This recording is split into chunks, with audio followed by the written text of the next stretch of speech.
Hello and welcome to 6 Minute English. I'm Alice. And I'm Neil. Can you pass me my drink, Alice? Cola, Neil. That's very unhealthy. You told me to stop drinking coffee because it's unhealthy. Now you're telling me cola's bad too. Cola is full of sugar. There are about 6 teaspoons in each can. At least. That's pretty sugary, I admit. Well, we're talking about diabetes today. Diabetes is a condition where the body can't control the amount of glucose or sugar in the blood. If left untreated, diabetes can cause many complications, including heart attack, stroke, kidney failure and blindness. I'm not diabetic though, Alice, so what's the problem? Well, diabetes is on the rise, or increasing, all over the world, and particularly type 2 diabetes, where risk factors include obesity, or being very overweight, unhealthy diet and lack of physical exercise. I see. Well, while I think about that, maybe you could ask me today's quiz question. Okay. Can you tell me how many people in the world suffer from diabetes? Is it A, 4.15 million, B, 41.5 million, or C, 415 million? I'll take a guess and say B, 41.5 million. Well, we'll find out if you got the right answer later on, Neil. Now, why do you think people are eating less healthily than they used to? Well, processed food has become very popular, and whilst it often tastes really good, it isn't always a healthy choice. Do you eat a lot of processed food, Neil? Of course not, Alice.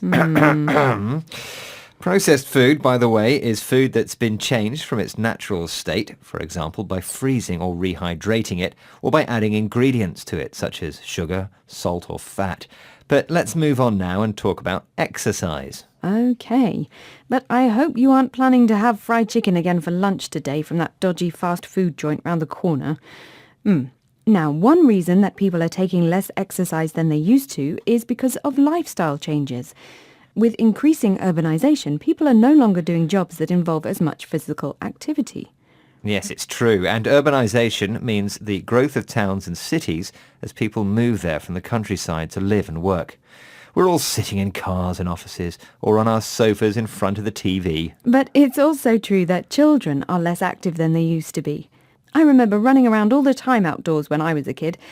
Nowadays, they're all in front of screens, playing computer games or watching videos on YouTube. So adults and children are at higher risk of developing diabetes if they're overweight, because they're likely to have higher levels of sugar in their blood.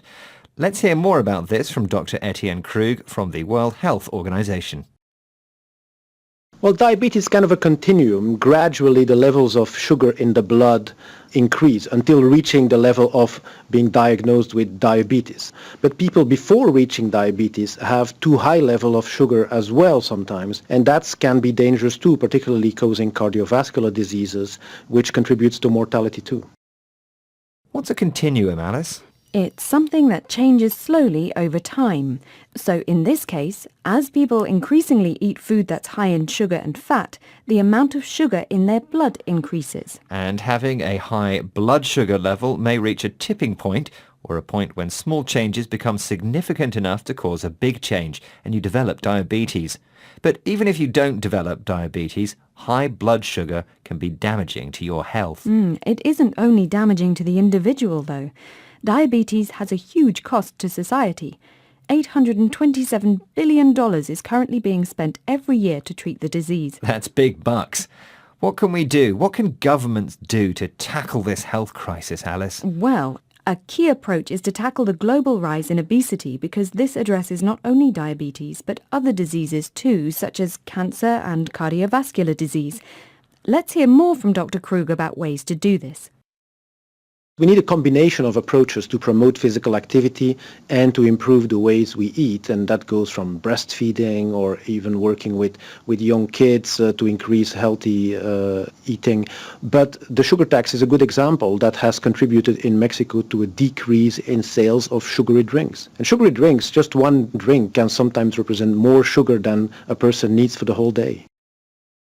Government schemes to encourage healthy eating sound like a good plan, but trying to get kids to eat vegetables might be tough. Or stop you from drinking sugary drinks, Neil, for that matter. Leave me alone. Oh, all right then.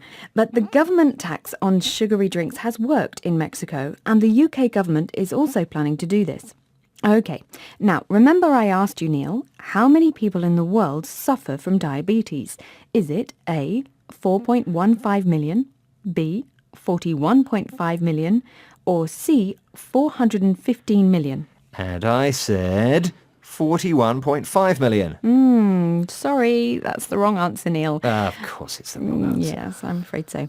According to the Diabetes International Federation, based in Belgium, as of 2015, an estimated 415 million people have diabetes worldwide.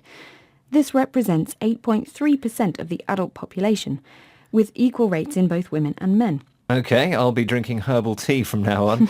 Let's listen to the words we learned today. They were diabetes, glucose, on the rise, obesity, processed food, urbanization, continuum, tipping point. Well, that's the end of today's 6 Minute English. Please join us again soon. Goodbye. Bye. 6 Minute English from the BBC.